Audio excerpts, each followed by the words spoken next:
Hello, good morning, and welcome to the newspaper reports. This morning, I'm Christian. Let's take a look at some of the national dailies. I have the This Day newspaper. This morning, we have the main headline: Investors react positively as Tinubu meets Emefiele carry labor over petrol subsidy. And also, President directs GSS to vacate EFCC's office immediately. Stock market gains 1.51 trillion naira, appreciates as Eurobonds rally. NLC TUC express outrage, describe pronouncement as insensitive. Shettima says we must end fuel subsidy now, else it will end Nigeria. Above the masthead, Zenith maintains position as best corporate governance financial services in Africa in fourth consecutive year. We have also the picture on the front page of the This Day newspaper. Emilocom Presidential Guard of Honor welcomes Tinubu to his office. And also 10th Assembly, Northern Alliance alleges undemocratic moves to stop Betara and Yari. Over to the Punch newspaper, we have the subsidy fuel sells for 600 naira per litre. Queues worsen as filling stations shut. Tinubu, NNPCL, GMD, others meet. Framework for removal underway.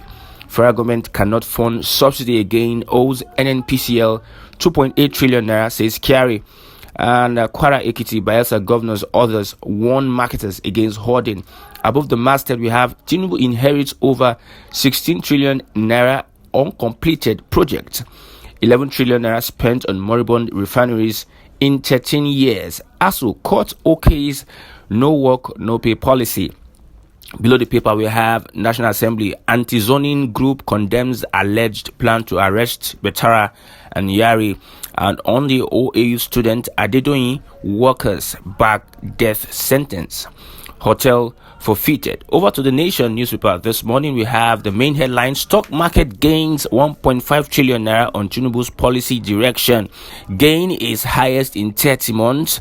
Naira firms up marginally. Above the masthead, OAU student Adedoyin, two others get death sentence. Federal government owing NNPCL 2.8 trillion naira, says Kyari. Zenith Bank is Africa's best in corporate governance finance.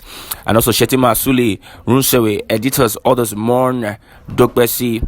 We have below the paper, PDP Labour Party open case before tribunal. And also Petrol crisis trails president's fuel subsidy is gone pronouncement.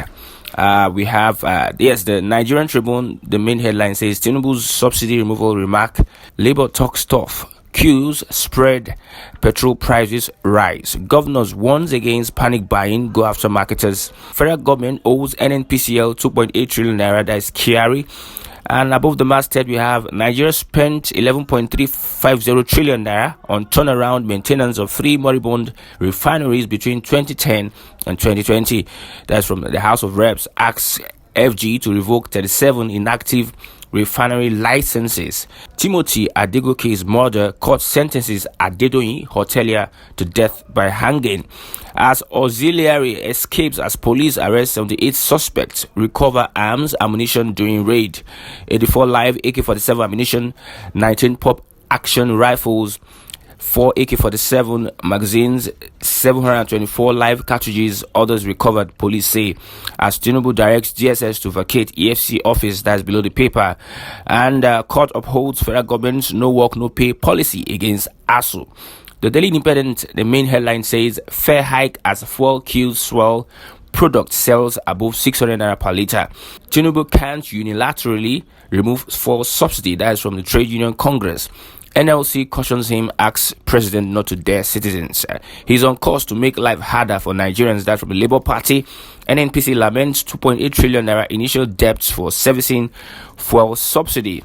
Above the masthead, we have Adegoke's murder, court sentences Osun hotelier to death by hanging. And we have beside the paper, court justifies federal government's no work, no payroll against ASU. I'm teaming up with Yari for Senate presidency. That is from Kalu. Zenith Bank bags best corporate governance financial services award in Africa. And $10 billion went into subsidizing fuel in 2022. Shettima laments.